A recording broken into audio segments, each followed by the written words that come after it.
Na Volant TV som vám ukazoval už niekoľko videí, v ktorých sme vám vysvetľovali, ako fungujú komponenty v moderných autách. Tlmiče, prevodovka. No a vždy tam bol nejaký odborník so mňou, ktorý to vysvetlil, no ale ešte nikdy ste nevedeli pohľad do zákulisia.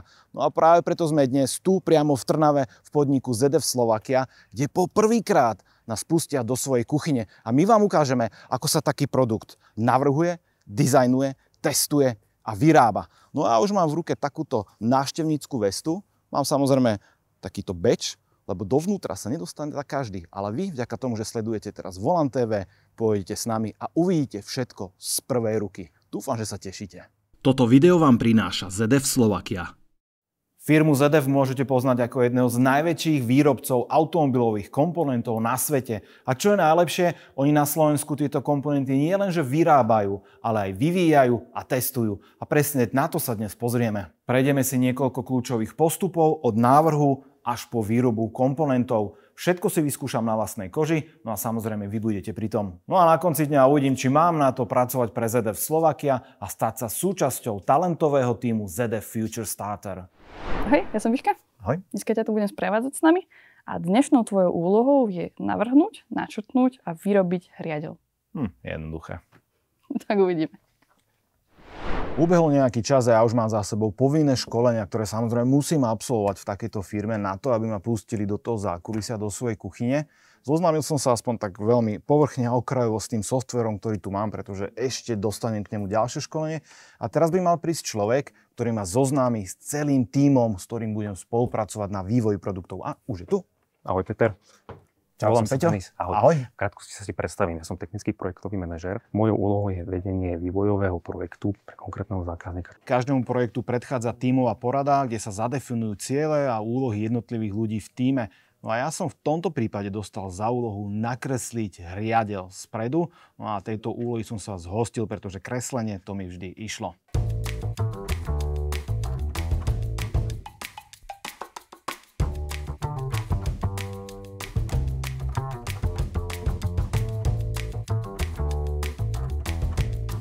No a pri mne teraz vítam Daniela, ktorý mi pomôže s modelovaním. Ahoj Peťo, vidím, že už si začal. Dobre, čo povieš? Nič moc, veru. Potrebujeme to mať trocha viacej technickejšie, kvôli výrobe, musí to byť špecifické. Ja už som si tu prichystal nejaké nákresy, aby si to pochopil. Tu máme staré výkresy tejto súčiastky a na to, aby sme to upravili, nemôžeme používať skicár, ale potrebujeme na to profesionálny 3D program. Dobre, my máme nakresliť hriadeľ, čiže ten hriadeľ by mi koľko mohol reálne trvať, ak bereme, že je to len jedna súčiastka v tom celom? Reálne ten hriadeľ trvá nakonštruovať čisto ako model zhruba 1 mesiac, aj s výkresom. Keďže si nováčik, ako väčšina z nás, čo tu začínali, začínaš modelovať hriadeľ, pretože to je relatívne najjednoduchšia súčiastka v celom tom, aj keď najzodpovednejšia. V našom prípade potrebujeme zvýšiť výkon motoru, preto potrebujeme použiť iné ložiská, kdežto tie už sú na limite dizajnu. Tým pádom prechádzame na novšie, výkonnejšie a na to treba upraviť povrchy, pretože ložisko je katalógový kus, tovar, hej, čiže tam viac menej len podľa špecifikácie vyberieme zvolený alebo nami požadovaný diel a ten potom implementujeme do dizajnu nášho. Čiže, aby som tomu správne pochopil, ložiska nám dodá jedna firma, ale my nadizajnujeme ten obal, v ktorom je to kvázi uložené. Áno.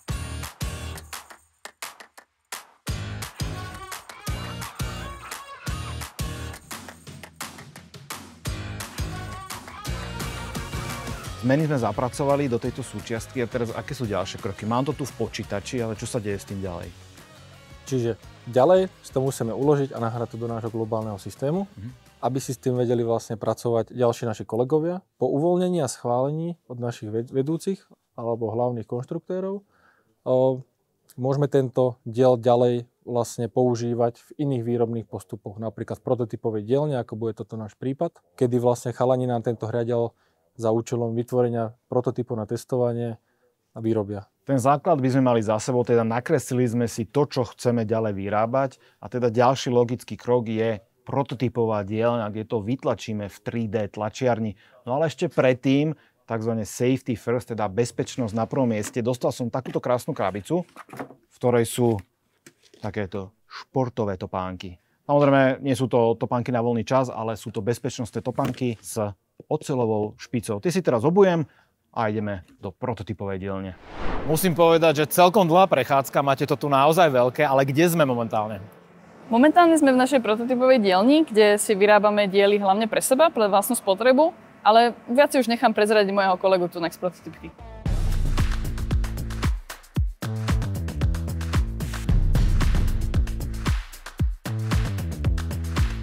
Podľa všetkých týchto krásnych mašín okolo nás už asi tušíte, kde sa nachádzame a ja to skúsim povedať na prvú. Prototypová dielňa laboratória pre 3D tlač. Správne.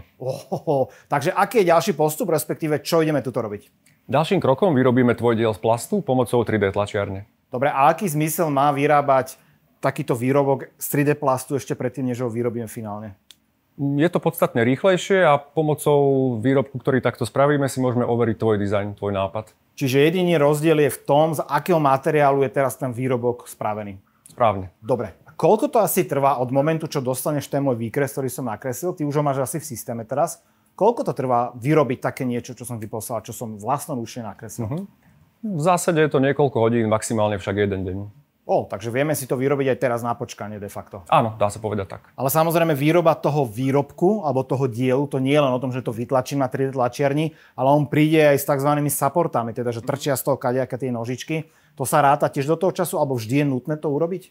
Je to nutné urobiť prakticky vždy, záleží veľmi od dizajnu tvojho dielu, ale je to zrátané už v tomto čase. OK, ale je to teda pravidelná vec, ktorú robíš? Áno, pravidelná vec. Dobre, tak poďme si teraz vytlačiť tento diel a potom sa pozrieme na ňo, ako to vyzerá. Prvýkrát budem teda vidieť to moje dielo naživo, aj keď z plastu, ale naživo.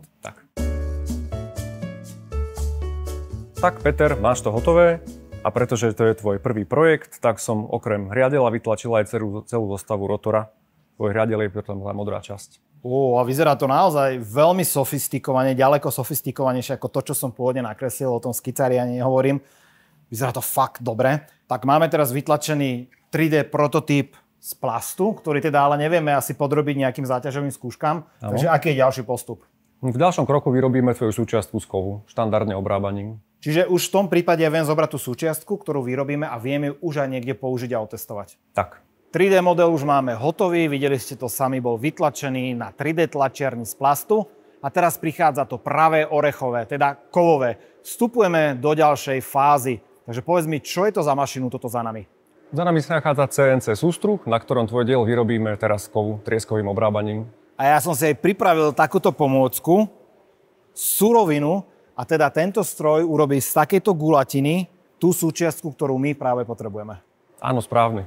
Koľko mu to asi trvá, tá samotná robota? Samotné obrábanie trvá 5 až 10 minút, povedzme. OK, ale ešte pred obrábaním samozrejme musí byť nejaká príprava. Áno, presne tak.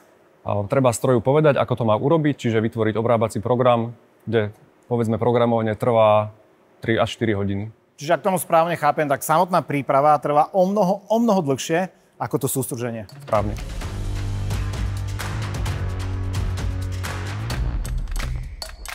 No a toto tu vedľa mňa sú dve vývojové štádia. Toto ide dovnútra, táto termoska do stroja a potom z nej vylezie po opracovaní tento finálny produkt.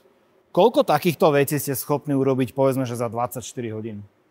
Teoreticky aj stovky, ale keďže hovoríme o prototypoch, obvykle je to iba niekoľko kusov. OK, čiže chápem tomu správne, že tu si viem vyrobiť plne funkčný výrobok, ktorý ale ešte potom podlieha nejakému tomu testovaniu a validácii. Tak. Sem do tejto dielne, k tým CNC sústruhom a k tým ostatným krásnym mašinám, majú sem prístup, povedzme, že aj ľudia z externého prostredia, alebo len zamestnanci? Výborná otázka. Popravde áno, aj ľudia z externého prostredia. Konkrétne sú to študenti stredných škôl, ktorí majú možnosť u nás si spraviť prax. Čiže naozaj študák, ktorý len o tom počuje alebo číta v knižkách, tak príde sem na tieto špičkové mašiny a môže si otestovať to, čo sa teoreticky naučil. Áno. Hriadel máme hotový. Čo je teda ďalší krok, respektíve kde sa nachádzame teraz? Momentálne sa nachádzame na montážnej linke, kde si tvoj výrobok dokončíme. OK, to znamená, že viem zmontovať ten vyrobený hriadel s ostatnými komponentami. Áno, to je pravda, ale najprv sa budeš musieť prezliecť. No ako vidíte, zmenil som kompletne outfit a navyše mám na rukách takéto sexy rukavice. No a prečo tomu tak je, tak to nám už povie majster výroby. Ahoj, vítam ťa. Ahoj. Povedz mi, že prečo sme tu a hlavne prečo som takto prezlečený? No, sme tu, pretože chceš vyrobiť prototyp nášho rotora, ktorý už vyrábame na tejto montážnej linke. Jedná sa o rotor pre elektromotor.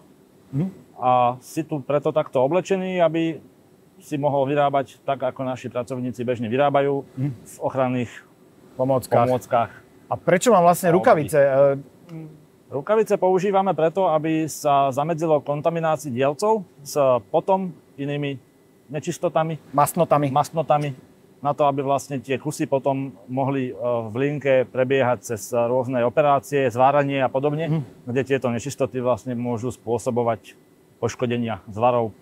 Čiže je to ale asi aj ochrana mňa samého. A je to samozrejme ako aj ochrana toho pracovníka, teda tým pádom teba. OK.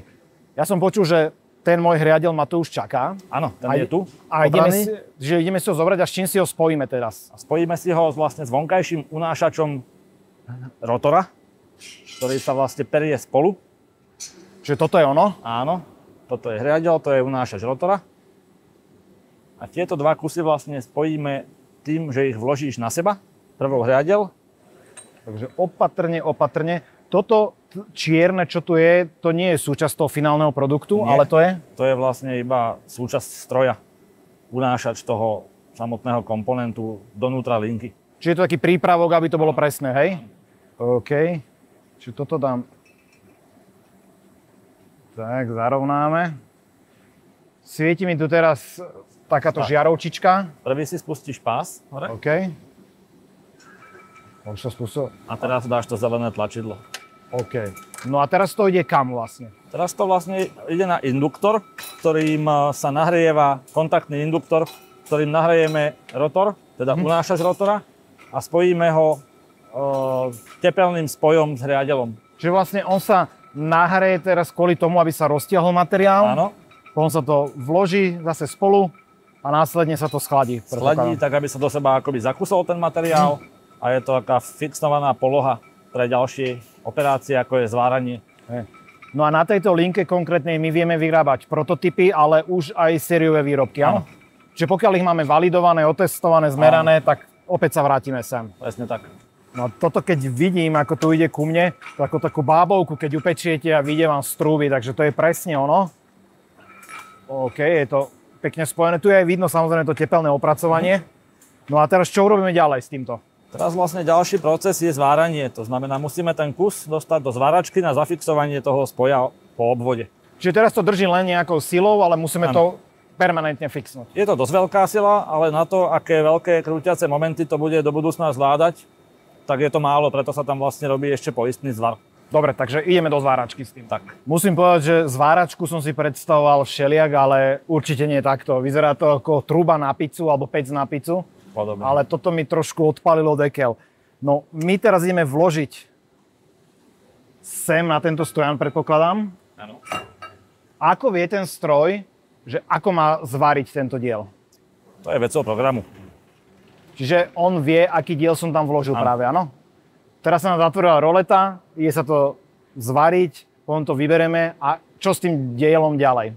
Potom sú tam samozrejme ďalšie operácie, či už je to ďalšie pranie, potom zváranie a meranie. No a babovčička má opäť zo pár vrstiev na sebe viac, lebo ubehlo niekoľko desiatok minút. No a teraz si povedzme, že čo sa stalo medzi tým a čo sa ide diať teraz. Takže medzi tým sme kus zvarili, potom na hriati. Na to sa vlastne ešte osústružili tu na tieto drážky a spodné čelo sa ofrézovalo. Potom sa kus vypral v spracom zariadení, aby sa očistil od špón, nečistôt a emulzie zo sústruhu. Áno. A potom sme k nemu privarili ešte tento spodný plech. To je vlastne koleso pohonu. No ono to samozrejme nabralo aj na hmotnosti podstatne. No a teraz čo ideme robiť, alebo na čo nám slúži táto mašina? Táto mašina nám slúži na meranie, konkrétne na meranie hádzavosti, súvosovosti a rôznych iných parametrov, ktoré sledujeme pre kvalitu výroby do budúcna, aby sme vedeli, že ten kus je samozrejme spôsobilý pre ďalšie operácie a takisto aj kvalitne vyrobený. Čiže môže sa kľudne stať, že po tom všetkom opracovaní zrazu tento diel nebude sumerný alebo bude hádzať, proste nebude dobre vyvážený? Áno, stať sa to môže. Dobre. Takže idem to jemne vložiť, predpokladám, že touto drážkou sem. Áno, do toho vybratia. OK. Tak. No a teraz magický zelený batón alebo tlačítko po slovensky. A stane sa čo? Teraz vlastne prebieha automatické meranie. Čiže tá mašina si to pekne zoberie. Je to automatická meracia stanica, ona má nastavený trestný program, podľa ktorého obsluha navolí, aký model vyrábame. A stanica potom meria všetky tie parametre, ktoré vidíš tam na tej obrazovke. A toto meranie koľko trvá asi, cca? Toto meranie trvá zhruba 2 minútky.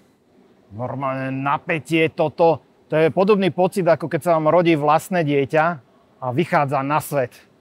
A presne to je ono. Pozrite sa, čo sme dnes vyrobili. Kus krásnej techniky. To áno. Tak teraz čo spravíme s tým výrobkom? Vidím tuto nejaký prípravok na to. Áno, a ten sa používa práve na finálnu kontrolu, na vyčistenie toho kusu, na otestovanie všetkých nečistôt, či tam nič nemá, či nemá žiadne poškodenia. A po finálnej kontrole vlastne sa kus balí do zákazníckeho balenia. Čiže každý jeden kus, ktorý vyrobíte v ZF-ku, prechádza aj touto finálnou kontrolou. Dobre, a tuto vidím ešte takýto nejaký žeriav. S ním predpokladám, že budeme tie ťažké kusy nadvihovať a dávať zariadenie, presne, a kvôli váhe. Tak keby mal, ten kus má asi 14 kg. No, a keby mal urobiť ten pracovník, povedzme, stovky takýchto denne, tak asi chrbát by sa mu nepoďakoval. To asi nie. No, vyzerá to veľmi ľahko, keď to dvihneš týmto. Áno, preto je tam vlastne tento manipulátor. Takto si ten kus položíme.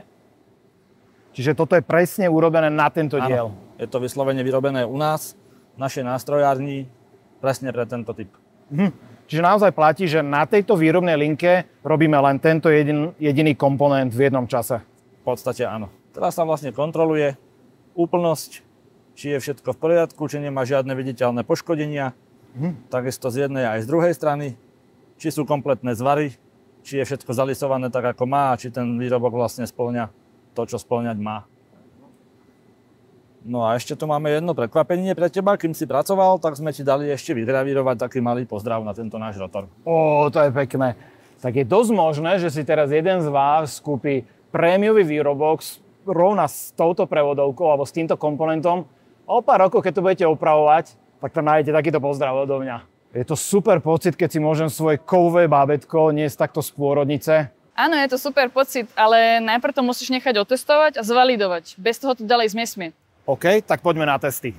My ideme teraz do mierkového laboratória, kde si tento môj produkt zmeráme a povieme si, že či je dobre vyrobený. No a potom bude nasledovať fyzická skúška.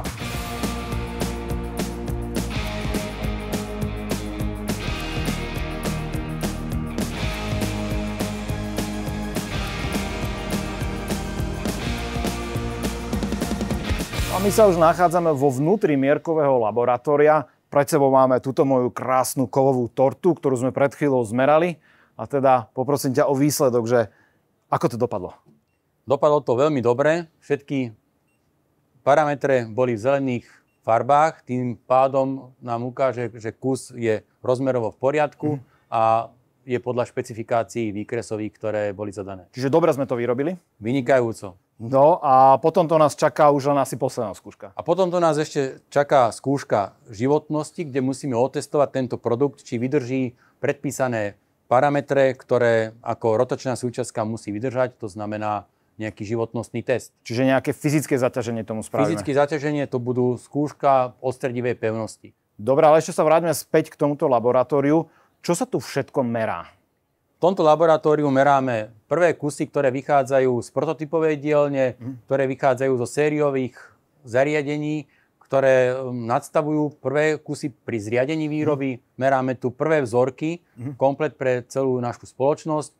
Meráme tu rekvalifikačné skúšky, sú merané na 3D meracích zariadeniach, na zariadeniach na drsnosť, kruhovitosť, kontúry a v neposlednom rade vykonávame v tomto laboratóriu aj kalibrácie všetkých komunálnych meradiel, ktoré sú pre ZF Slovakia potrebné. Čiže ak tomu správne rozumiem, tak tu vám vždy prinesú jednak prototypy, ktoré sa vyrobia, ale aj prvé kusy z nanovo zmontované linky, je tak? Áno. Čiže prvé výrobky v sérii de facto. Tie treba overiť, najskôr na meracích zariadeniach, ktoré sú nezávislé mimo linky a následne sú ďalej merané potom v 100% kontrole na sériovej linke. Dobre, čiže vlastne týmto laboratóriom neprechádzajú všetky výrobky, ktoré vyrobíte, ale len tie prvé v rade. Len tie prvé v rade a tie, ktoré sú špecifické pre meranie a pre požiadavky zákazníka. Tak, koľko asi trvá také meranie, alebo koľko trvalo meranie práve tohto, čo sme tu Konkrétne tohto produktu meranie trvalo 7 minút, kde boli pomerané všetky parametre podľa výkresovej špecifikácie rozmerové pre 3D zariadenie.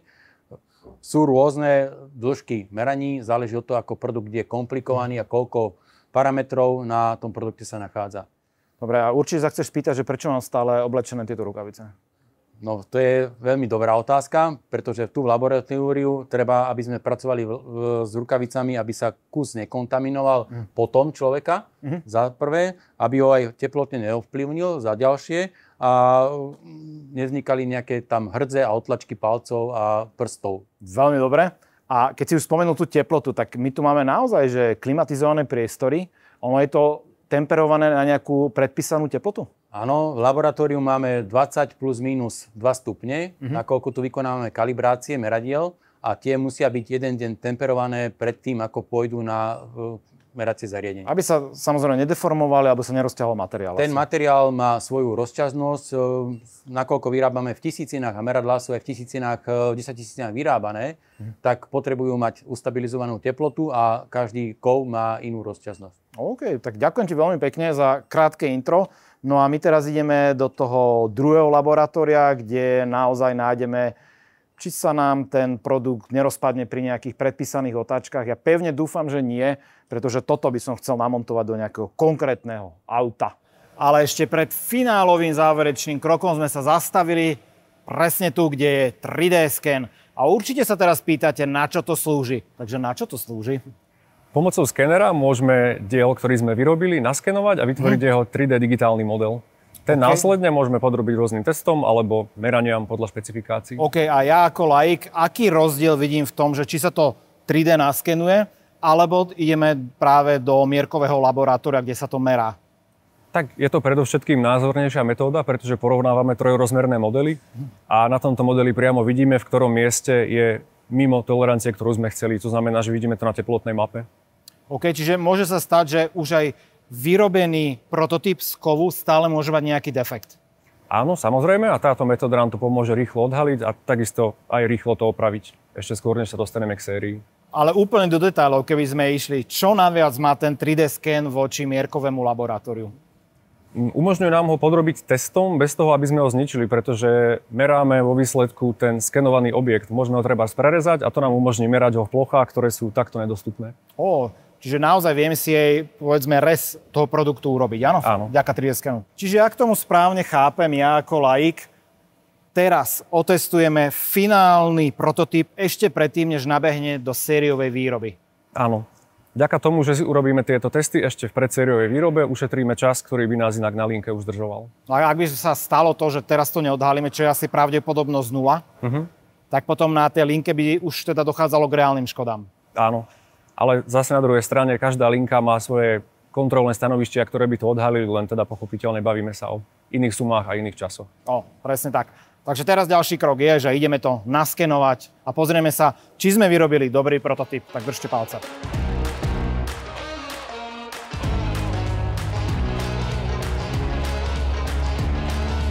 3D skenovanie ukončené. Koľko trvá v realite naskenovať takýto veľký výrobok a skontrolovať ho? V tomto prípade sú to maximálne 2 hodiny. OK, my sme to zvládli za 30 sekúnd, takže naozaj sme tie talenty. No a aký je výsledok toho skenovania tej kontroly? Výsledkom je, že výrobok splnil všetky špecifikácie. Tak na prvýkrát nie zle. No a teraz nás čaká naozaj to grande finále, na ktoré všetci čakáte. Fyzické testy toho, čo som dnes vyrobil. Veľmi sa teším.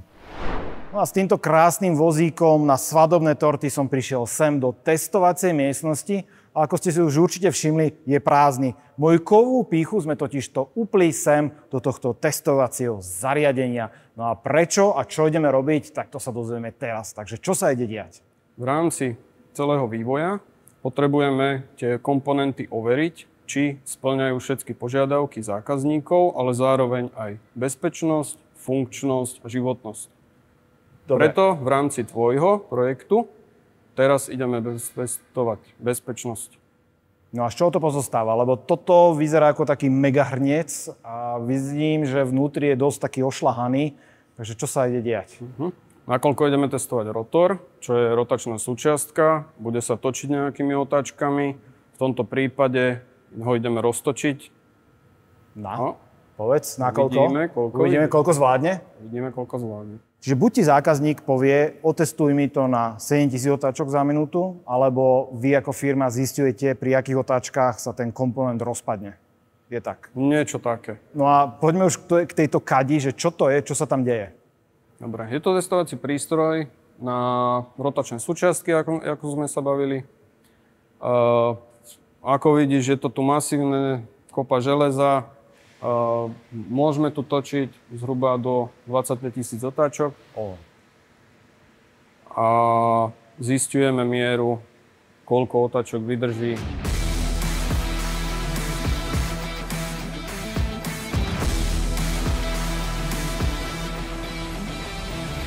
Počujete ten hluk za nami. Náš výrobok už je priamo v tomto skúšobnom stroji. A čo počujete na pozadí, to pískanie, tak už tu rotuje. Teraz máme asi koľko otáčok? CCA. Pozri. No, máme okolo 18 000. Okolo 18